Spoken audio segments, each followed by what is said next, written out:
Aha turi ni ku kibuga mpuzamahanga cy'indege cya Kanombe i Kigali. Aba ngaba urababona mu majire y'umutuku, icyo ababona mu majire y'umutuku uhita utekereza ibyo bagiye gukora. Ni ubutabazi buba bubaranga, ni aba Croix Rouge, urahabona RIB, urahabona urwego rw'umutekano, polisi ndetse n'ingabo. Ibi ngibi byabereye ku kibuga mpuzamahanga cya Kanombe i Kigali mu Rwanda, aho uyu ari umwitozo wahabereye ugaragaza uko bashobora kwitwara mu gihe haramutse habaye umugizi wa nabi ushobora gutera ku kibuga cy'indege.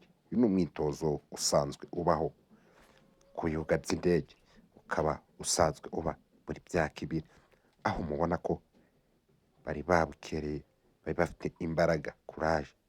Bigaragara ko mu gihuru hari harimo umuntu wari uri guhohotewe, aho wumvaga ijwi ry'umusore cyangwa se wumvaga umugabo urimo gutabaza ati ndapfuye mu ntabare.